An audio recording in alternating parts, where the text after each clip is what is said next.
So I know on my Jamboard slides that I provided, I had created a warm-up question, and I lost that. So what I want you to think about now is if I asked you something like, how do you evaluate 83 times 26?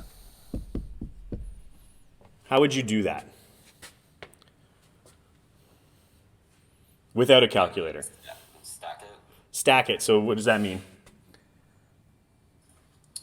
83 on top, 26 on the bottom. Okay. And then you just do 3 times 6. Okay. You do that in your head? 18. 18. And then 8 times 6. Or 9 times 6. Nope, you're right. 8 times 6 Yeah, 8 times 6. is? Which is 48. Yeah, and then you plus 1, so you get 49. 49. Keep going. And 2 times 3, which is 6. Okay, don't forget the 0 for the placeholder, Yeah, yes, sir. And then 2 times 8, which is 16. And then you add. yep. Okay. My logo's in the way. So adding, I get 8, 9, and 6 is 15. 5 and 6 is 11. And carry the 1, I get 2,158. So that's probably how you learned to multiply in elementary school, which is great. I am going to ask as well, I don't quite know my borders on this thing yet. So if I'm writing and it's not on your screen, just holler at me. But I also have somebody in the room who's watching who's giving me the thumbs up. So this is how you probably learn to multiply in elementary school. We can back this up a little bit. There's another way to multiply two numbers called the area model. And so the area model is asking us to think about multiplication like finding the area of a square. And so on one side of the square I have 83.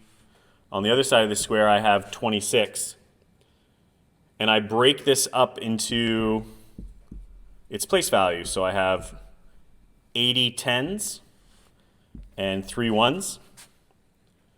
And along the top, I again break this up into place value. I have 20 tens and 6 ones. And then I multiply these numbers together to fill each box. So 3 times 6 is 18. 3 times 20 is 60. 8 times 6 is 480. And then 20 times 80 is 1,600. Thank you.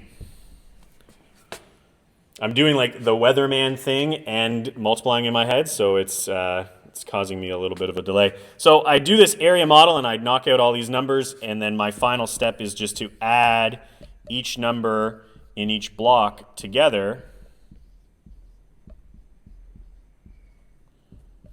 And if we do that, 1,600 plus 480 plus 60 plus 18, we also get 2,158. So we know things are good because our numbers are agreeing. So there's just two different ways to multiply, and I want us to remember this area model for today as I go through today's lesson. So today we're moving into not a new topic per se, but a newer topic. We've been talking about quadratics for the past little while, past week. Yesterday, we learned a new form of quadratics called factored form.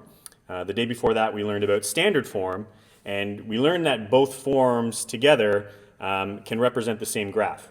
And so a powerful tool for us would be to be able to move between forms. So how do we go from standard form to factored form? How do we go from factored form to standard form? Today we're going to learn how to convert from factored form to standard form, and then we're going to do some sketching. So standard form of quadratic relation, a parabola, looks like, again, I'm doing the weatherman thing, y equals ax squared plus bx plus c. And we have different parts of this equation that lets us determine different features of our parabola when we sketch it. So the a value we've noticed tells us if we're opening up or down. We can also use the A value to roughly determine how wide or narrow the parabola is. But the big key feature that we can easily see when we're looking at standard form is the y-intercept. So we can look at any standard form equation and we should really quickly be able to pick out the y-intercept. The y-intercept is just the c value. Okay, and that's where we were hopefully by the end of the day on Wednesday, if not definitely yesterday we were at this point. The new equation that we were introduced to yesterday is factored form. Factored form of a quadratic relation looks like this.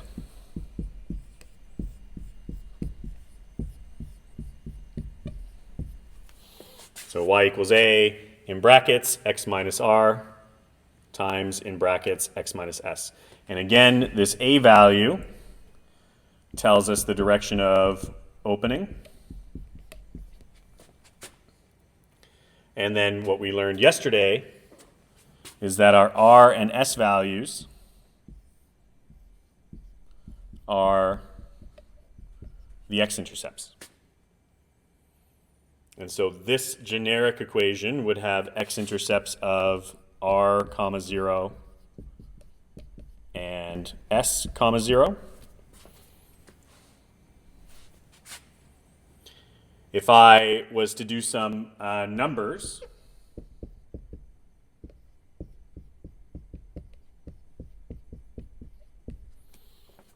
instead of just generic equation, I would look at each factor, take the number part of the factor, so plus 3, switch the sign to the opposite, so it would become negative 3. And so one of the y-intercepts of this equation would be negative 3 comma 0. And the other x-intercept would be positive 6 and 0. And that's approximately where we ended things yesterday.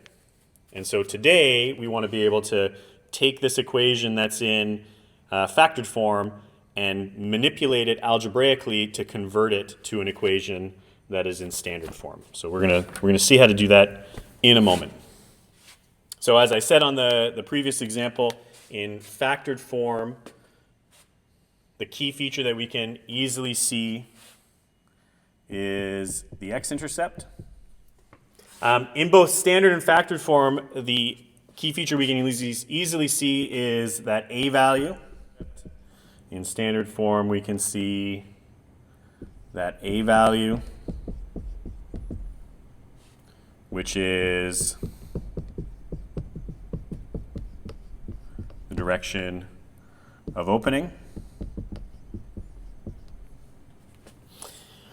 And so what we're going to do right now is learn how to convert between standard and factored form. And to do that, we're going to do something called expanding, which is essentially using algebra to multiply our factors together to get rid of the brackets. And so just keeping in mind what we did previously with the area model, we're going to use that area model to help us expand. Y equals x plus 2 in brackets times x plus 6 in brackets. And so I want to convert this equation into factored form. And so I have said we want to think about that area model. And I want to think about both factors as a length and a width. So if my dimension on the left-hand side here is x plus 2, and my dimension along the top here is x plus 6. I'm going to use my x value to represent my tens as if I was doing this with an area model, and my 2 would represent my ones. Along the top, I'm going to represent x as the tens, 6 as my ones. And then in each square, I'm just going to multiply these corresponding things together. So 2 times 6 is 12.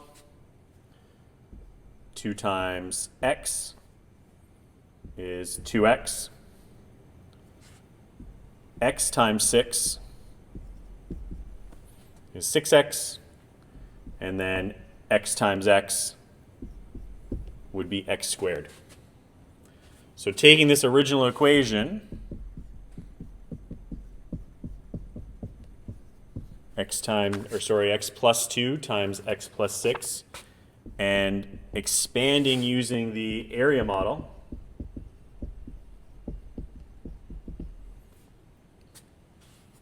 I get x squared plus 6x plus 2x plus 12.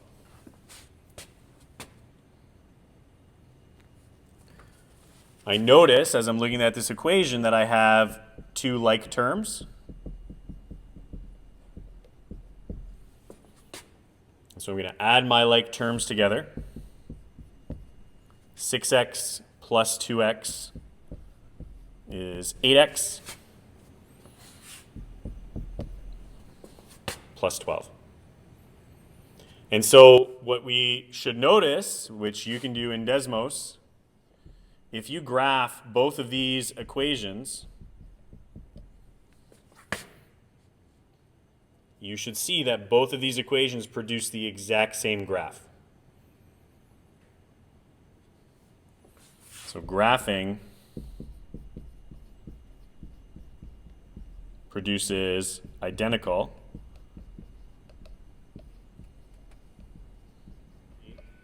Expanding this factored form equation using the area model has created a new equation that's exactly the same as our old equation.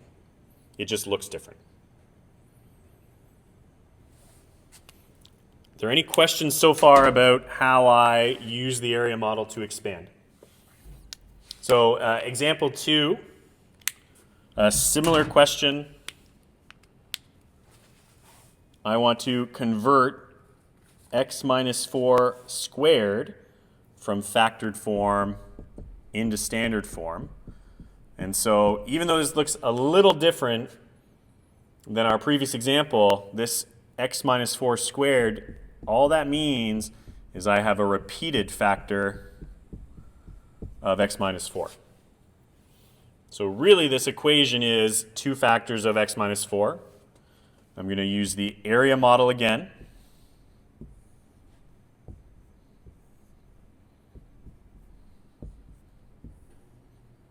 Notice how here my minus 4, bringing that sign down with it.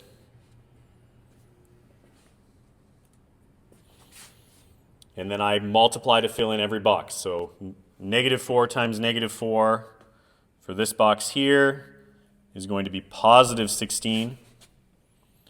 Negative 4 times x, negative 4x. Negative 4 times x. And then the last one, x times x is x squared. So adding this all together, I have a term of x squared, two terms of negative 4x, and then my constant term plus 16. Gather those like terms in the middle. Negative 4x, take away another 4x is negative 8x, and then plus 16. And again, you don't need to do this, but if we were going to, graphing these two equations will produce the exact same graph, which means even though we did some algebra and we expanded and multiplied, we're ending up with the same final answer. I'm going to try to do two examples at once here. Convert negative 2 times bracket x minus 3 times bracket x plus 5 from factored form to standard form. So I'd like to introduce two different ways to do this now. We have the area model. We've got x minus 3 along the top. and x plus 5 along the side. Multiplying everything out to fill the brackets, so I get negative 15, a 5x, a negative 3x, and an x squared.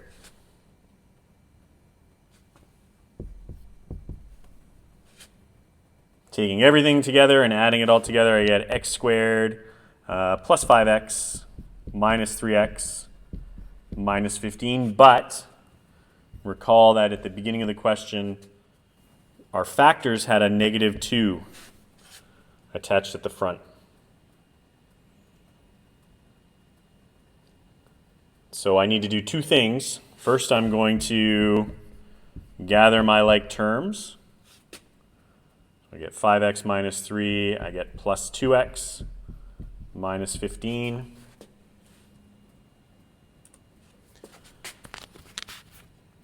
And then last, I need to distribute that negative 2 into the brackets, multiplying all terms in the brackets by negative 2.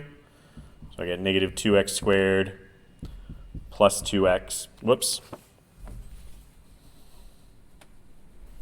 negative 2x squared minus 4x plus 30. So I took that negative 2, I distributed it into the brackets, multiplying all terms by negative 2. Makes sense. Yeah. So there's my original question. We did it with the area model. We ended up with our answer, which is great.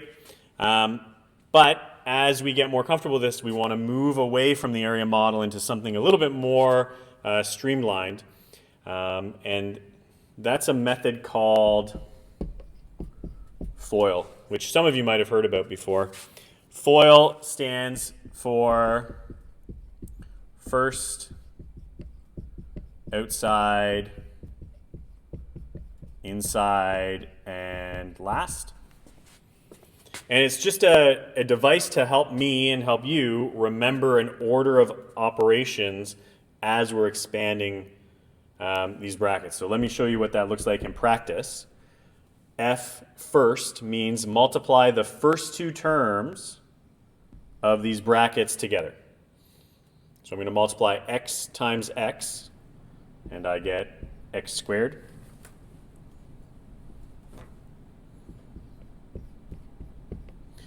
I'm going to multiply the outside terms of these brackets together.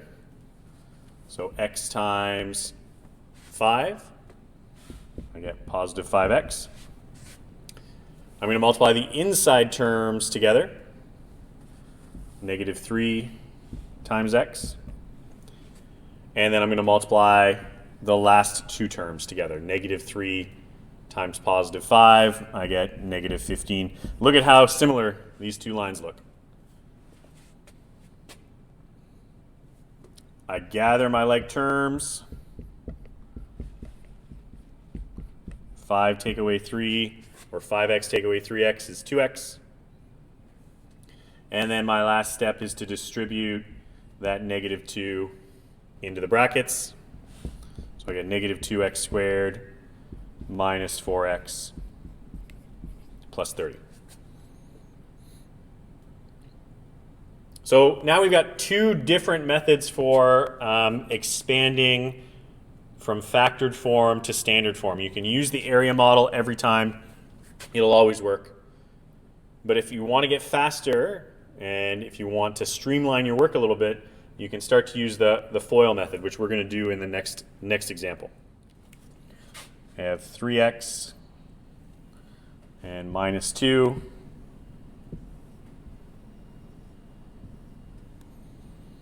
I have x and a minus 4. This one's different because I have a coefficient attached to one of my x terms, but the method's still the same. Negative 2 times negative 4 is positive 8. 3x times negative 4 would be negative 12x. X times negative 2 is negative 2x. And then 3x times x is 3x squared.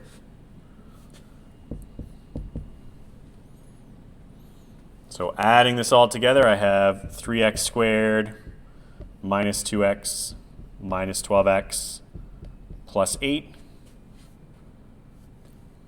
Gathering my like terms together, negative 2x minus 12x is negative 14x plus 8. Area model, done. If I want to use FOIL, allow me to rewrite this.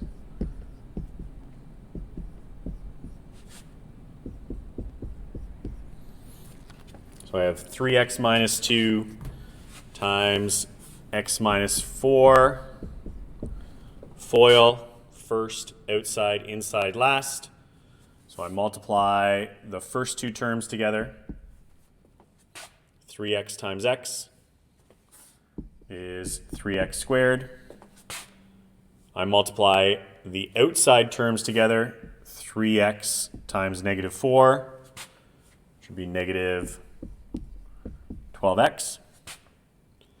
I multiply the inside terms together. Negative 2 times x is negative 2x. And then I multiply the last terms together. Negative 2 times negative 4 is positive 8. My last step, gather up all my like terms. If you've done this using FOIL, it's your middle terms. Negative 12x, take away 2x is negative 14x plus 8. Okay, you've done it right if your two equations are the same. Okay, last one for us to try. So we have an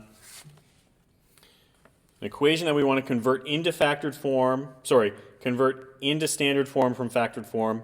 And we want to state the key features and graph it, do a sketch of the graph. So just so I have something to work with so I don't have to look at my paper, we've got y equals 1/2 x minus 6 and another factor of x plus 2. And so just looking at this equation, we should recognize where our two x-intercepts are. We can write that in right away. So I have x-intercepts at, it's going to be tough, 6 and 0. A little too big.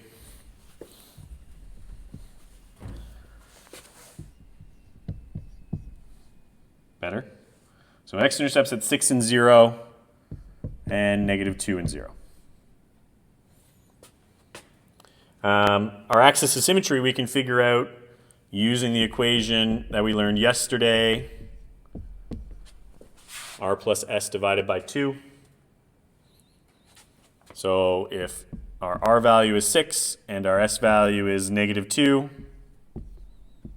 6 take away 2 is 4. 4 divided by 2 is 2. So our axis of symmetry is at x equals 2. I can plug this 2 into my equation to find the vertex point.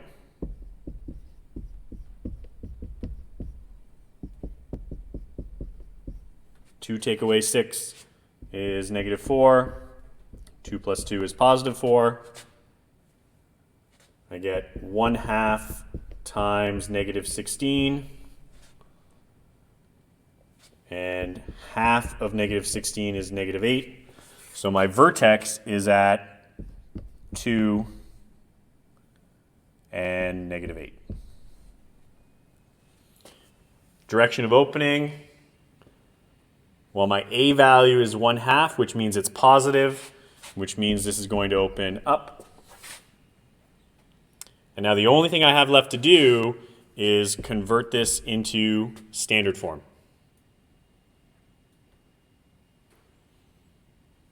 So if I just rewrite this again, 1/2 x minus 6, x plus 2.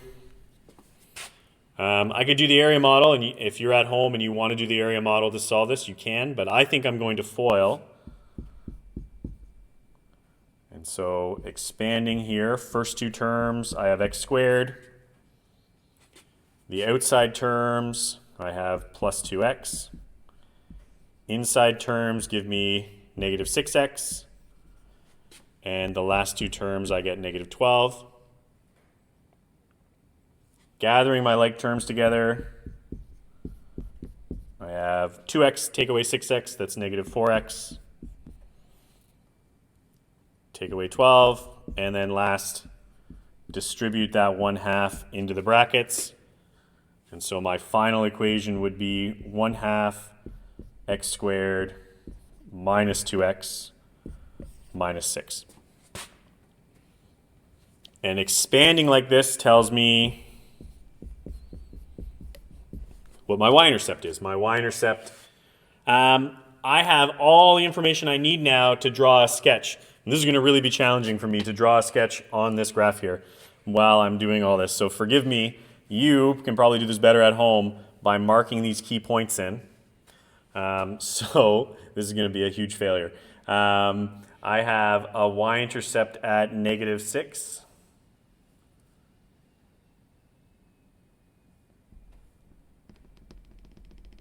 Not bad. I have an x-intercept at 6 and 0. Close enough. Negative 2 and 0.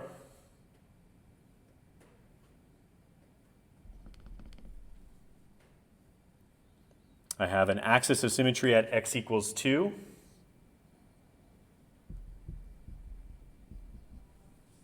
Not bad. And then a vertex at 2 and negative 8. Probably right about here. That might be 2 and negative 10, but we're going to go with it. And then once you have all these key points, you're going to do your best to draw a nice smooth curve through those key points. Notice my direction of opening is up. And so I've taken an equation that was in factored form.